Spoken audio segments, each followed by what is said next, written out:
नमस्कार दोस्तों, स्वागत है आप सभी का हमारे यूट्यूब चैनल फ्यूचर माइंड्स में।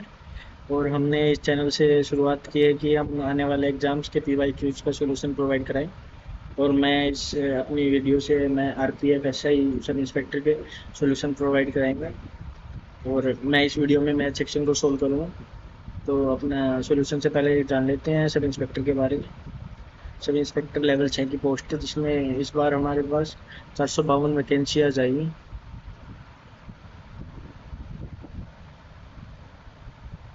452 वैकेंसी आ जाए, लेवल 6 की पोस्ट है। अब इसके पैटर्न को, सिलेबस को देख लेते हैं। इसमें पैटर्न में हमें दिया गया है कि 120 सवाल पूछेंगे। 120 सवाल के लिए 90 मिनट दी गई है और 1/3 नेगेटिव मार्किंग है। एक ही पेपर होगा, इसमें कंप्यूटर बेस्ड टेस्ट होगा।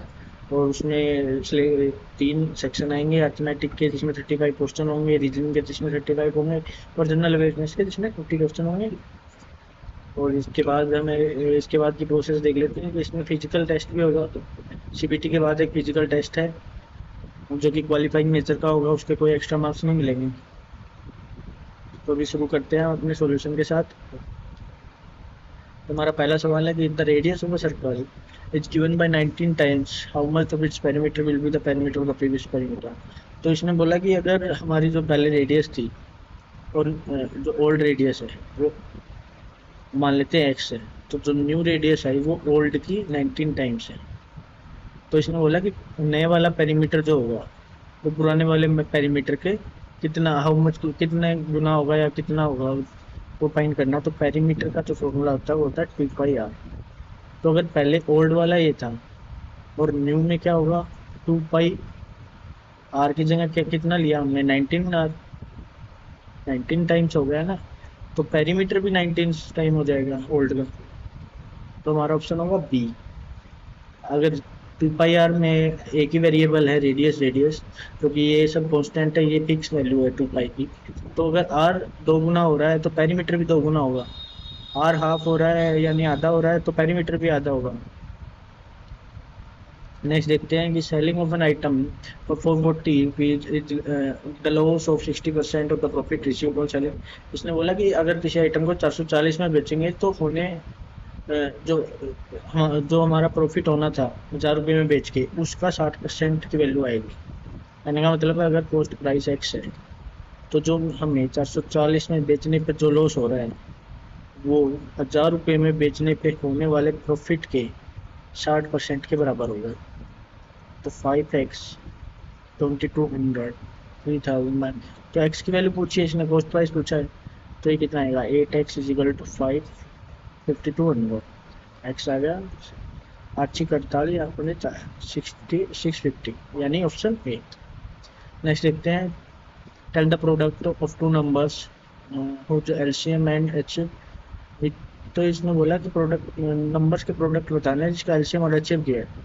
तो ये एक सिंपल सा फॉर्मूला है कि प्रोडक्ट ऑफ टू नंबर्स, यानी कि एक नंबर है ए एक बी, इनका प्रोडक्ट होगा उन नंबर्स के LCM of the numbers into HCF of the numbers. तो ये क्या आया है, 9017 इंटू 1 क्या आएगा, 9017। तो हमारा आंसर होगा सी। और नेक्स्ट को देखते हैं, in the mixture of 84 litres the ratio milk and water 3:4 में है। If the ratio is changed, तो रेशो चेंज हो गया, 3:5 हो गया। तो tell the amount of excess water. तो हमें बताना है कि कितना वाटर ऐड किया। अब रेशो से पता चल रहा है कि हमने सिर्फ एक ऐड किया, 1 यूनिट ऐड किया, और 1 यूनिट की वैल्यू पूछी है इसमें। तो हमें पता है कि तो पहले 3:5 था, मतलब 7 यूनिट थी। तो 7 यूनिट की वैल्यू दी है इसने 84। तो 1 यूनिट की वैल्यू आ गई 14। तो 14 वैल्यू आ गई, तो हमें कितना बताना है, हमें भी 1 यूनिट ही बताना है। तो ऑप्शन होगा सी 14। नेक्स्ट क्वेश्चन देखते हैं कि Martin donate 13% of his salary in organisation working for the blind people and 20% for orphans, 14% for institution working for physical challenge and 16% of the salary to doctorate assistant। इसने बोला अगर Martin है कोई, वो donate कर रहा है 4-5 जगह, तो पहले तो 13% डोनेट कर रहा है अपनी सैलरी का, फिर 12% डोनेट कर रहा है अपनी पूरी सैलरी का, और फिर 14%, फिर 16% डोनेट कर रहा है। तो ऐसे करके उसने डोनेट कर दिया, तो कितना बचा, तो ये बचेगा 45% बचा। तो 45 जो बचा ना, उसने क्या करा, 45% को डिपॉजिट कर दिया, जिसकी वैल्यू थी 42,750।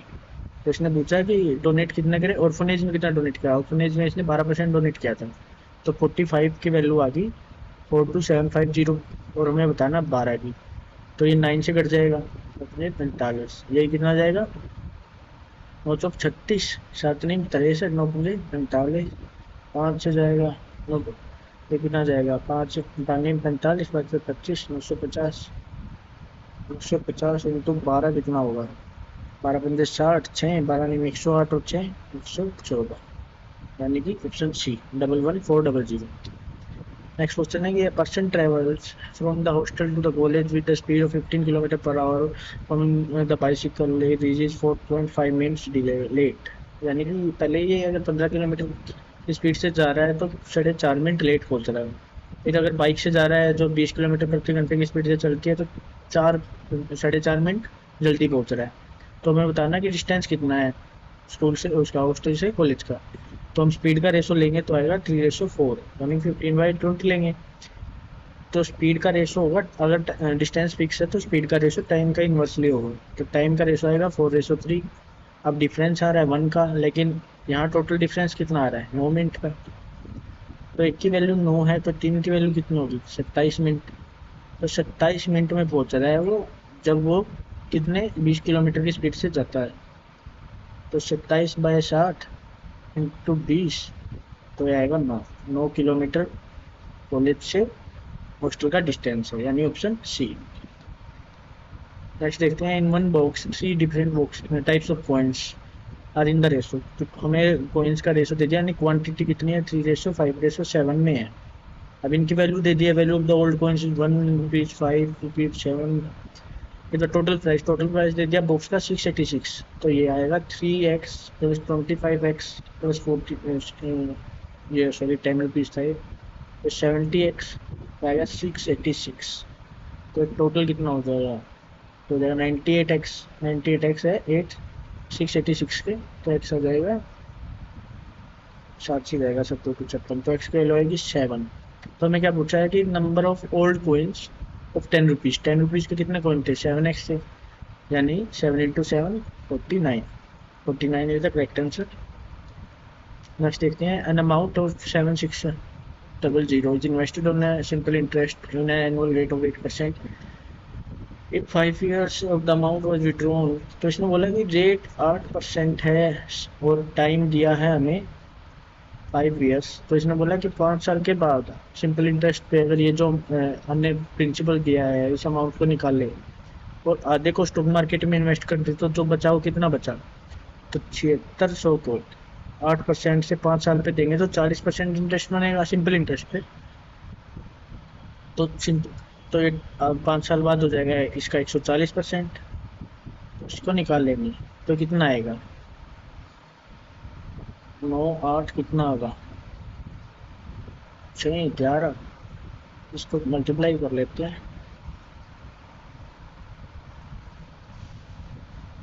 106,440। तो इसका आप बताना हमें 5320, यानी कि ऑप्शन डी।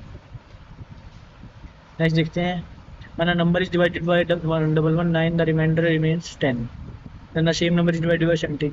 तो जब भी ऐसा क्वेश्चन आए ना कि किसी नंबर को हमने किसी नंबर से डिवाइड किया तो ये रिमाइंडर बचा, जो रिमाइंडर दिया है ना उसी को वो नंबर मान लेते हैं कि हमने 119 को 19 से 10 को डिवाइड किया तो रिमाइंडर 10 ही बचेगा। तो कहना है कि उसी नंबर को 17 से डिवाइड करेंगे, तो 10 को 17 से डिवाइड करेंगे तो क्या बचेगा, तो भी 10 ही बचेगा, तो ऑप्शन डी। अगला है सोल्व करते हैं, 324 का स्क्वायर है इंटू 72 और 18 की पावर 5 है। उसको ऐसे लिख लेते हैं 1021। 324 क्या होता है 18 का स्क्वायर होता है 324, तो 18 चौके 72, ये गया 4084 पे, 4084 यानी ऑप्शन डी इज करेक्ट। इसके लिए स्क्वायर याद कर लेंगे, स्क्वायर याद होने चाहिए। अब है अगला क्वेश्चन है 375 फैक्टोरियल है, इसके पूछा है ट्रेलिंग जीरो कितनी होगी 375 फैक्टोरियल का मतलब होता है कि अगर 3 फैक्टोरियल लिखें तो इसका मतलब है 3 इंटू 2 इंटू 1, यानी 1 तक गुना करेंगे एक एक घटा के। अब इसमें 375 है फैक्टोरियल, इसका मतलब है 375 into 374 into 373 up to 1।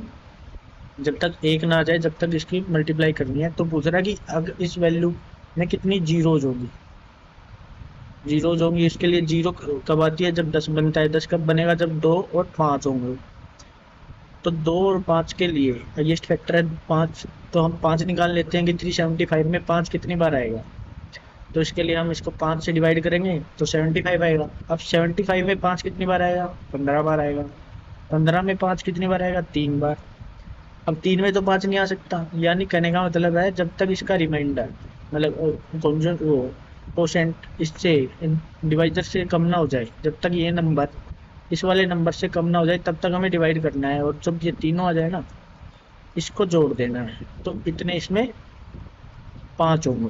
375 factorial में 5 कितने होंगे, 93। और ऑब्वियसली बात है अगर 5 93 है तो 2 होंगे जो 93 से ज़्यादा ही होंगे। तो जितने हमें हमें क्या चाहिए, हमें दोनों ही चाहिए, 2 और 5 दोनों चाहिए। तो 5 इसमें कम बार आएगा 93 बार, तो हमारा आंसर होगा 93। अगला क्वेश्चन है कि if a shopkeeper hikes the purchasing price of an item by 46% and gives a discount of 46। तो ये सिंपल है, इसमें लगाते हैं कि अगर 2 बार प्रॉफिट हो रहा है या 2 बार लॉस हो रहा है, सक्सेसिव हो रहा है, तो उसका फॉर्मूला होता है X plus Y plus minus X Y by 100। अब इसमें लॉस पहले तो प्लस लिखेंगे हम, क्योंकि इसमें क्या हो रहा है, इंक्रीज हो रही है वैल्यू, हमें प्राइस इंक्रीज करा, फिर डिस्काउंट दिया तो मतलब माइनस करा, नेगेटिव में आएगा, यहाँ साइन नेगेटिव आ जाएगा 46। अब प्लस और माइनस मल्टीप्लाई होंगे तो माइनस ही आएगा, तो 46 इंटू 46 बाय 100, ये तो कैंसिल आउट हो जाएंगे, तो आएगा -46 का स्क्वायर बाय 100। माइनस का मतलब है लॉस हो रहा है, तो ऑप्शन देख लेते हैं। ऑप्शन में सिर्फ 2 में ही लॉस हो रहा है, ये भी कैंसिल हो जाएगा, ये भी कैंसिल हो जाएगा। और हमें इसको सोल्व करने की भी जरूरत नहीं है। अगर यूनिट डिजिट से निकाले तो 6 के स्क्वायर में यूनिट डिजिट क्या आएगी, 6 ही आएगी। 6 का स्क्वायर क्या होगा, 36, तो उसका यूनिट डिजिट क्या है, 6। तो ऑप्शन में किसका यूनिट डिजिट 6 है, ऑप्शन डी का, तो ये आंसर हो जाएगा। नहीं तो 46 का अगर दोनों में चाहिए होता, यहाँ भी 6 होता, तो हमें 46 का स्क्वायर करके उसको 100 से डिवाइड करना था। नेक्स्ट देखते हैं। Total area of a piece of glass square is 1444 centimeter square, which is placed above a table. The width between the table and the edge of the glass piece is 9 centimeter. Tell the length of the एक table है, उस पे एक square glass piece रखा है, मान लेते हैं स्क्वेयर, ये 2D में दिखा रहा हूँ, समझ लेना मुझे। तो इसने बोला कि the width of the width between the table and the edge of the glass. तो इसने बोला कि ये अगर इसकी विड्थ इसकी टेबल के और इसके ग्लास के एजेस का डिफरेंस दे दिया इसने 9 सेंटीमीटर, तो यहाँ से भी 9 होगा क्योंकि ये भी एज है दोनों, तो यहाँ से भी 9 सेंटीमीटर है, यहाँ से भी 9 सेंटीमीटर है। तो इसने पूछ दिया लेंथ कितनी है, तो हमें टोटल बतानी है। 18 तो हमारे पास आ ही गई है, 9 और 9। इसकी लेंथ कितनी है, अब ये है स्क्वेयर जिसका एरिया दिया है। स्क्वेयर का फार्मूला क्या होता है एरिया का, साइड स्क्वेयर। तो साइड स्क्वेयर कितना दिया है, 1444 किसका स्क्वेयर होता है, तो होता है 38 का। तो 18 में 38 जोड़ देंगे तो लेंथ आ जाएगी हमारी 56 यानी ऑप्शन डी।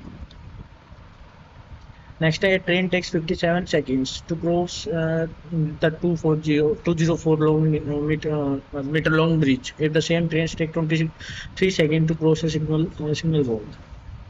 तो इसने बोला कि 204 मीटर का कोई ब्रिज है, उसको क्रॉस करने में उसकी लेंथ जो देगी ट्रेन की, ये ले रहा है 57 सेकेंड्स, तो टाइम इनटू स्पीड। दूसरे केस में बोल रहा है कि एक पोल है, पोल में तो सिर्फ उसकी ट्रेन की लेंथ आती है, उसको क्रॉस करने में ले रहा है 23 सेकेंड। तो हमें क्या लिखना है, तो हमें लेंथ निकालनी है यानी एक्स की वैल्यू निकालनी है। तो यहाँ इसकी जगह एक्स की वैल्यू पुट कर लेंगे एक इक्वेशन में, किसी भी इक्वेशन में, मैं इसमें 57 वाली में कर रहा हूँ।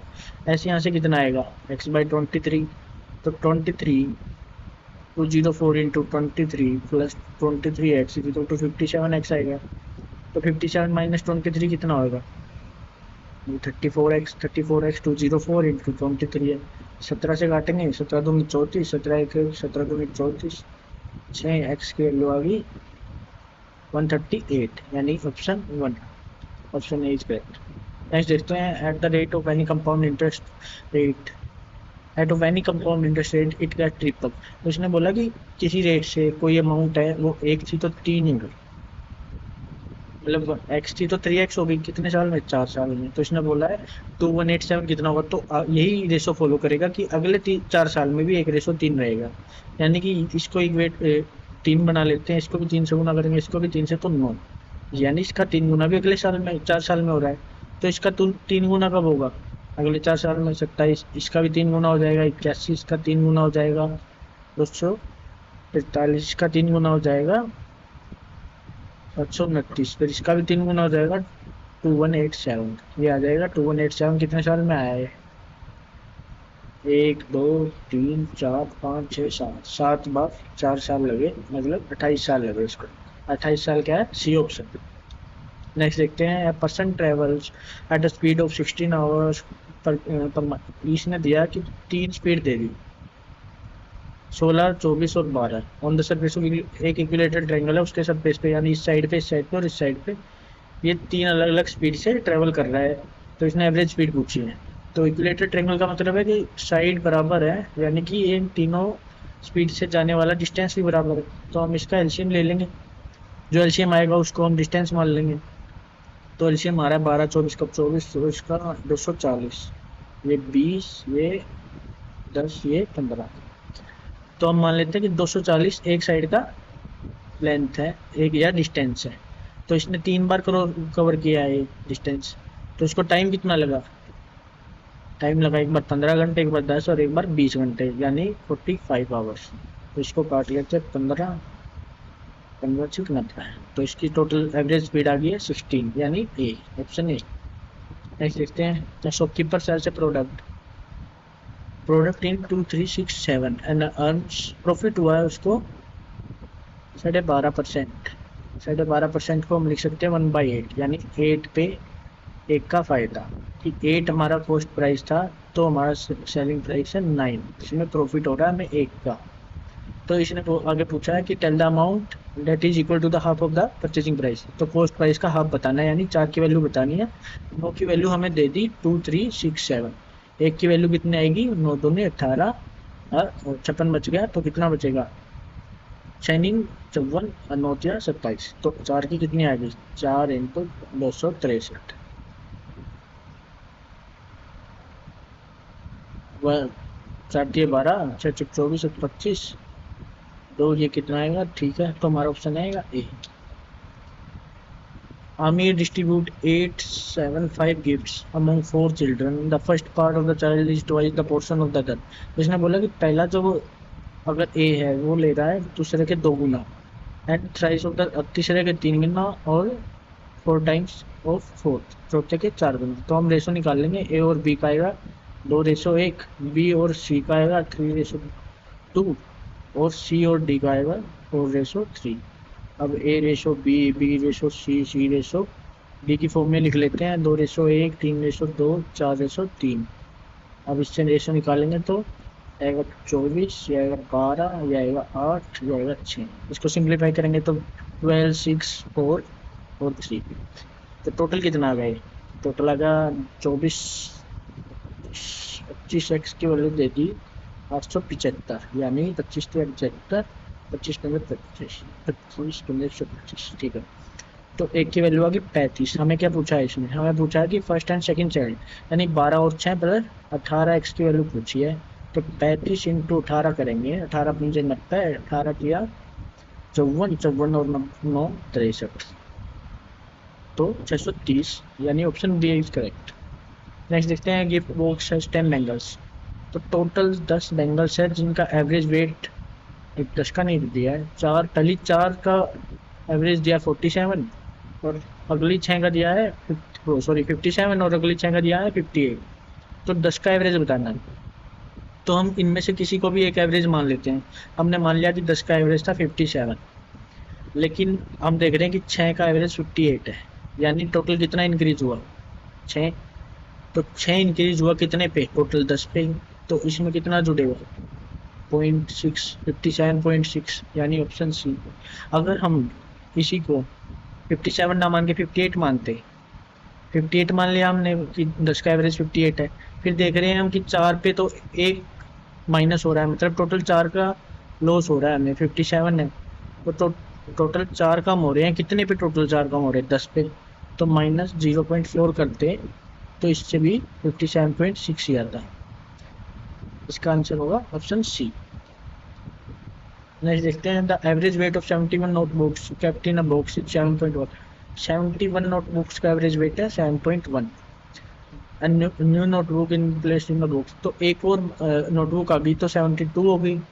अब इनका एवरेज बढ़ के हो गया 7.2। तो आप देख रहे हैं कि 71 पे कितना फर्क पड़ा? 71 पे पड़ा है 0.1 का, तभी तो 7.2 हो गए। और जो नई आई है उसका तो एवरेज ही 7.2 मान है, उसका तो एवरेज ही 7.2 है, क्योंकि मिलके 7.2 हो रहा है। तो इससे क्या होगा, 7.1 प्लस 7.2 टोटल कितना होगा? 14.3। ये हमारा नई बुक का एवरेज है। इसको आप बेसिक मेथड से भी निकाल सकते हैं कि 71 का टोटल वेट निकाल लेंगे, ये आ जाएगा टोटल वेट 71 बुक्स का।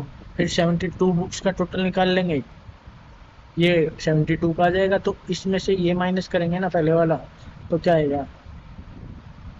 तो अगर इसमें से ये माइनस करेंगे तो हमारे पास जो नई बुक है ना उसका वेट आ जाएगा, वो भी आएगा 14.3। नेक्स्ट देखते हैं, अ bulb producing company found 13% of the total product effective. तो इसने बोला कि एक कंपनी ने क्या पाया कि उसके जो प्रोडक्शन है उसमें 13% डिफेक्टिव माल है। Total number of the non defective defective product, यानी नॉन डिफेक्टिव कितने बचे? 87%। तो इसकी वैल्यू कितनी थी? 4959। तो इसने क्या पूछा? टोटल डिफेक्टिव प्रोडक्ट पूछा। तो हम इसको क्या करेंगे, एक की वैल्यू निकाल लेंगे, 4959 को 87 से डिवाइड करेंगे और उसको फिर 13 से गुना कर लेंगे। 13 की वैल्यू निकालनी है हमें। तो ये हम क्या करेंगे, ऑप्शन से जाते हैं, हमें 13% चाहिए, इसका मतलब है कि वो 13 का मल्टीपल होगा। 13 से डिवाइड करके देखते हैं तो कौन सा भी ऑप्शन डिवाइड होगा चारों में से, वो आंसर होगा हमारा। तो 13 से डिवाइड करेंगे तो इसमें क्या आएगा? 13 13 13 चौक 52, 13 पंजे 65, 65 गया तो 101 बचेगा, ये नहीं जा रहा। ये भी 63 पे गया तो कितना बचेगा? 81, तो ये नहीं जा रहा। ये 65 पे गया तो कितना बचेगा? 91, तो ये जा रहा है 13 सत्ते 91। तो यानी ऑप्शन सी इज करेक्ट। और इससे भी निकाल सकते हैं आप, इससे कैलकुलेशन बढ़ जाएगी, टाइम ज़्यादा लगेगा। नेक्स्ट देखते हैं, सिंप्लीफाई करना है। 2/5x plus 3/10x minus 3/5x, ये 531 के इक्वलिटी है। तो इसका एल्शियम ले लेते हैं 10। इसका आएगा कितना? 4x, इसका 3x, इसका 6x, तो ये 531 की। तो ये कट के कितना आएगा? x 4 3 7 minus 6 10, 531। तो x कितना आ गया? यहाँ 0 लगा देंगे, इसको तो उसको 531 0, यानी ऑप्शन सी। नेक्स्ट है, Vimal receive 72 out of 80 in French, 91 out of 100 in English and 63 out of 70 and 44 out of 50। तो एवरेज बताना है। एवरेज निकालने के लिए टोटल ऑफ 10 और टोटल मैक्सिमम मार्क्स निकाल लेंगे। तो 5 7 12 और 8 20 और 300। 300 इसमें से कितने हैं? 4 3 7 और 3 10 1 17 10 27, 270 आए हैं 300 में से। तो ये कितने परसेंट है? इसका 90% है, यानी ऑप्शन डी। परसेंट निकालने के लिए 270/300 इंटू 100 करेंगे तो वही आएगा। नेक्स्ट करते हैं, Sheela works at a speed of her usual speed. तो अगर उसकी यूजुअल स्पीड 21 है तो अब वो 20 चल रही है। कहने का मतलब है कि S1/S2 यानी कि new speed by old speed 20/21 है। Distance in 6 minutes more than time taking normal speed. तो ये कह रहा है कि उसको 6 मिनट ज़्यादा लग रही है स्पीड में चलने से। तो मैंने बताया था कि डिस्टेंस अगर सेम है तो स्पीड का रेशो टाइम के रेशो के उल्टा होगा। तो अभी डिफरेंस आ रहा है 1 का, लेकिन इसने बताया तो 6 मिनट ज़्यादा लग रही है। तो 6 मिनट ज़्यादा लग रही है तो इसको पहले कितनी लगती थी? 120 मिनट। 6 से 20 को गुना कर लेंगे, 1 की वैल्यू 6 है तो 20 की वैल्यू कितनी हुई? 120। तो हमें क्या पूछा है इसने? सर्टेन डिस्टेंस को नॉर्मल टाइम पूछा था, तो 120 मिनट। नेक्स्ट देखते हैं, if Q with 26 foot 3 centimetre diagonal is Then how tall is the height of the cuboid if the length of the cuboid is equal to the arm of the cube and the width of the cuboid। इसमें बोला कि अगर एक cube को cuboid में तब्दील कर दिया है मेल्ट करके पिघला के और उसकी हाइट भी दे दी है लेंथ भी दे दी है एक साइड पूछी है तो क्यूब की वॉल्यूम क्या होती है साइड की मतलब क्यूब का डायगोनल क्या होता है साइड रूट थ्री। तो इसने क्या दिया है डायगोनल की वैल्यू दी है इतनी तो रूट थ्री से रूट थ्री कट जाएगी तो ए की वैल्यू होगी 26 तो क्यूब की साइड आ गई है 26। अब इसकी वॉल्यूम कितनी होगी 26 का क्यूब। अब ये क्यूबॉइड की और इसकी क्यूब की वॉल्यूम सेम होनी चाहिए क्योंकि उतना ही तो मटेरियल इसमें आया है। तो क्यूबॉइड की वॉल्यूम का फॉर्मूला होता है length into breadth into height. तो लेंथ इसने लेंथ हमें देती है क्यूबॉइड के आर्म के बराबर है यानी 26 है।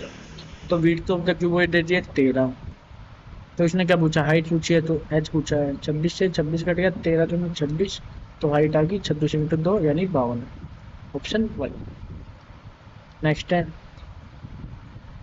√441 यानी कि 21 का स्क्वायर होता है 441 तो ये भी 21 से डिवाइड हो गया ये 22 का स्क्वायर होता है कट गया तो ये आ गया x तो ये आ गया 23 इक्वल टू x यानी ऑप्शन सी।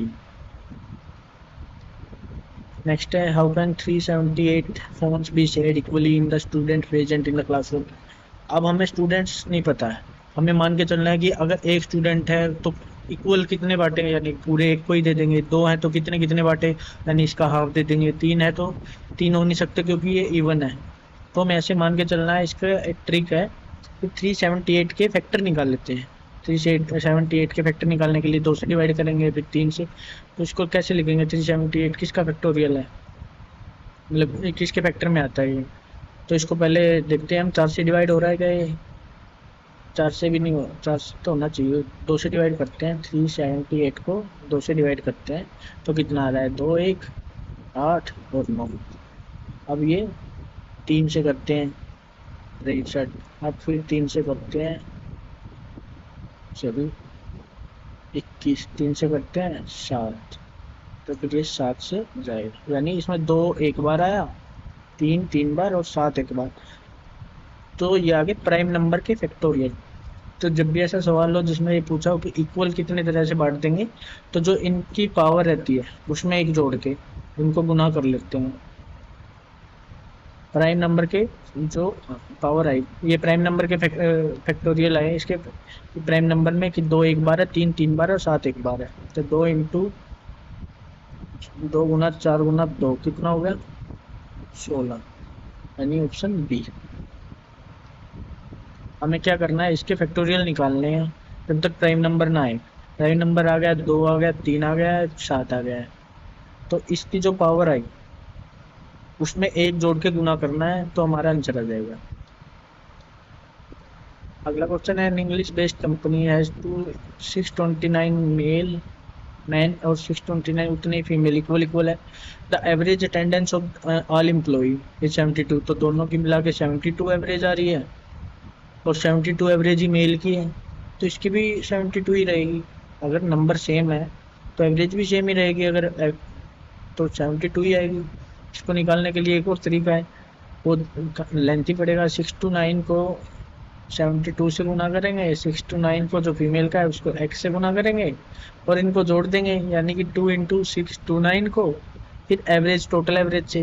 तो आप देख पा रहे हैं कि एक बार ये x और ये 2 टाइम्स हो रहा है इसका तो इसमें भी यहाँ भी 72 ही रहा होगा। Next question है the station master decide that the length of the rectangular digital board is increased by 4% and width is reduced to 6%। 6% नहीं आएगा बाय 6% होगा क्योंकि ऑप्शन इतने छोटे छोटे हैं। टोटल चेंज पूछा है तो इसमें होगा वो वही जो सक्सेसिव कम उसमें लगाया था ना यहाँ डिस्काउंट वाले में कि x plus Y plus minus X Y by 100 वही फार्मूला इसमें लगा देंगे +4 -6 -24 तो आएगा -2 -0.24 2.24 का लॉस हुआ यानी reduction of 2.24 option C. Next one is the difference between earned interest on a same amount invested for 2 years on compound interest and simple interest is 76. If interest rate are 4.4% per year, उसने बोल दिया कि कोई amount invest करिए 4% इधर से, तो एक बार सिंपल इंटरेस्ट पे, तो एक बार कंपाउंड इंटरेस्ट पे, तो जो इनका डिफरेंस आ रहा है ना वो 76 है, तो हमें अमाउंट बतानी है।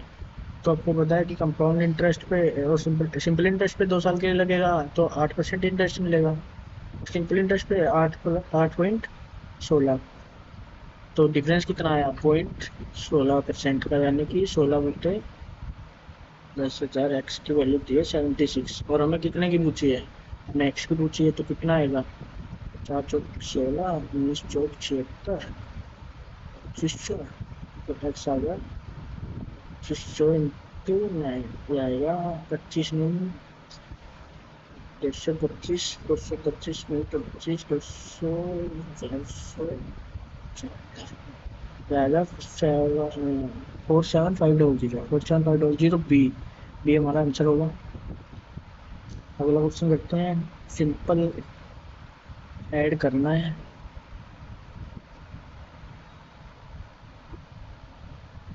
ये कितना होगा, ये माइनस का, ये बाद में करेंगे, 3 3 6 11, 16 17 16 1 6 3 8 1 9 5 4, और उसमें से 28.64 घटा लेंगे तो कितना आएगा, ये कितना आएगा 7 0, तो 15 में से 8 गए 7 1, 17.07 को 3x होना चाहिए, तो 3 से काटेंगे, 3 5 15, तो बच गया कितना 2 20, तो कितना आएगा 6 3 18 3 3 27, तो 5.69, यानी ऑप्शन ए इज करेक्ट। अगला क्वेश्चन है the proportion of salary of Hamid, Clement and Ganesh, तो उनका सैलरी का रेशो दिया है 3:5:7। अब इन्होंने बताया कि Ganesh is getting 892 more than Hamid, ये हामिद का, एक क्लेमेंट का, एक गणेश का, तो इसने बोला कि गणेश हामिद से यानी कि 4 यूनिट का फर्क है, तो इसने दिया 4 यूनिट की वैल्यू दी 892, तो इसने पूछा क्लेमेंट की वैल्यू पूछी यानी 5 यूनिट की, तो 4 दुनिया 4 3 12 ये आ जाएगा 1 यूनिट की वैल्यू, और 5 यूनिट की आएगी 5 × 2 2 3 आएगा 1115, ऑप्शन बी। नेक्स्ट देखते हैं, नेक्स्ट ग्राफ बेस्ड क्वेश्चन है, तो study of the following item, तो इसने दिया 2010 और 2011 की 5 ब्रांचेज है उनकी, जब इन्होंने प्रोडक्शन दिया या जो भी दिया है इसने वैल्यू पब्लिकेशन कंपनी की, तो इसने दिया कि the first 2 years together with the company branches C5 और C3, टोटल सेल बतानी है फर्स्ट 2 years की, 2010 की 11 की दोनों की, कौन कौन सी की, C1 की, C1 में दोनों कंपनियों को कितने हो गए 46 और 74, कितने हो जाएंगे 120, तो अगली में क्या C3 में 68 प्लस 72 क्या हो जाएगा 140, C5 में 91 प्लस 78 कितने हो रहे हैं 169, C5 की है ना, तो टोटल कितना आएगा 429, यानी कि ऑप्शन सी। नेक्स्ट देखते हैं, find out the ratio of the total sales done in both the years of branch C2 and the total sale volume in both the years in branch C4, तो C2 में हमें total sale कितनी हुई, C2 में ही ना, हाँ C2 में total sale कितनी हुई थी 164, और C4 में कितनी हुई 141, तो इनका रेशियो बताना है 164 रेशियो 141, ये आएगा ऑप्शन सी। नेक्स्ट देखते हैं, find out the average of sale of all branches in 2010 में और ब्रांचेज में, तो 2010 के C1 में था 46 78 68 57 91, तो इनका सम कितना होगा 8 16 24 24 6 30 3 7 7 14 6 20 20 और 5 25 और 9 34 34 आ गया, तो कितनी है 5 आ गया 5 36 5 3 40, तो एवरेज आ गई 68, यानी ऑप्शन बी। नेक्स्ट, तो दोस्तों यही थे हमारे शिफ्ट के मैथ्स के सेक्शन के 35 क्वेश्चंस। तो आपको अच्छा लगे तो कमेंट कीजिए, शेयर कीजिए, सब्सक्राइब कीजिए और जुड़े रहिए हमारे साथ। धन्यवाद।